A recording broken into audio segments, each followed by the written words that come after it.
السلام علیکم ورحمۃ اللہ۔ آج آپ کی خدمت میں حاضر ہوئے ہیں اچھی نیتوں کے ساتھ۔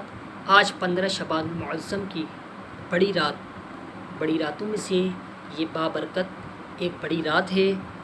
اللہ رب العزت سے دعا ہے اس بابرکت رات میں ہم تمام کو خوب عبادت کرنے کی توفیق عطا فرمائے، اچھے کام کرنے کی توفیق عطا فرمائے اور خوب نیکیاں کرنے کی توفیق عطا فرمائے۔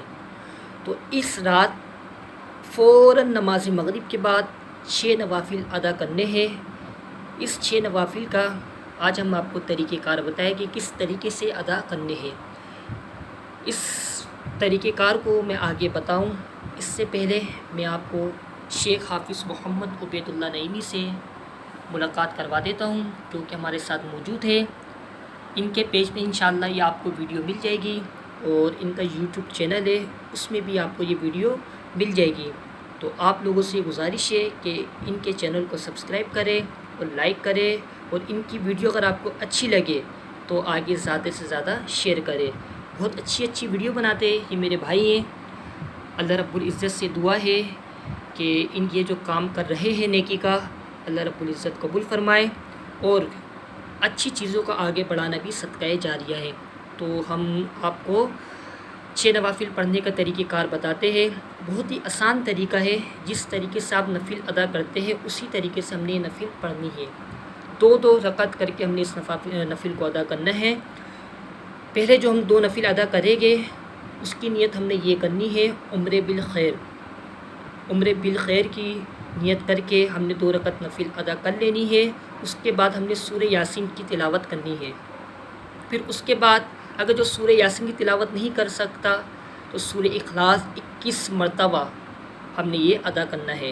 اس کے بعد نصف شعبان المعظم کی دعا پڑھ لینی ہے۔ اسی طریقے سے ہم نے اگلی 2 رکعت ادا کرنی ہے۔ اس کی نیت ہم نے کرنی ہے دفع بلا، یعنی اللہ رب العزت ہم کو بلاؤں سے محفوظ فرمائے۔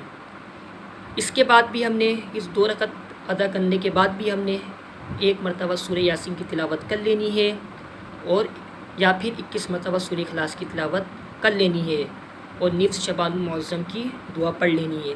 اسی طریقے سے اگلی 2 نفل ہم نے ادا کرنی ہے۔ اس میں ہم نے نیت یہ کرنی ہے اللہ رب العزت اپنے سوا کسی اور کا محتاج نہ رکھے، مخلوق کی محتاجی سے محفوظ فرمائے، اپنے سوا کسی اور کا محتاج نہ کرے۔ 2 رکعت نفل ادا کرنے کے بعد اسی طریقے سے سورہ یاسین کی تلاوت کر لینی ہے یا پھر 21 مرتبہ سورہ اخلاص کی تلاوت کر لینی ہے اور نصف شعبان المعظم کی دعا پڑھ لینی ہے۔ اگر آپ چاہیں سورہ یاسین کی بھی تلاوت کر لیں اور 21 مرتبہ سورہ اخلاص بھی پڑھ لیں، سورہ یاسین کی تلاوت کرنا چاہیں آپ سورہ یاسین کی تلاوت کر لیں یا پھر 21 مرتبہ سورہ اخلاص کی تلاوت کر لیں، یا چاہے دونوں ہی پڑھ سکتے ہیں اور نصف شعبان المعظم کی دعا پڑھ لینی ہے۔ اگر آپ میں سے کسی کو سورہ یاسین کی تلاوت نہیں آتی یا پھر سورہ اخلاص کی تلاوت نہیں آتی تو ایک بندہ بآواز بلند تلاوت کر سکتا ہے، وہ تمام احباب بڑی احترام کے ساتھ اس تلاوت کو سنیں۔ اور اسی طریقے سے ہماری یہ 6 نوافل کا طریقہ کار پورا ہوا۔ اللہ رب العزت سے دعا ہے ہمارا پڑھنا آپ کا پڑھنا اپنی بارگاہ میں قبول و منظور فرمائے، ہمارا بتانا اور آپ کا سننا اپنی بارگاہ میں قبول و منظور فرمائے۔ دعاؤں میں یاد رکھیے گا۔ خدا حافظ۔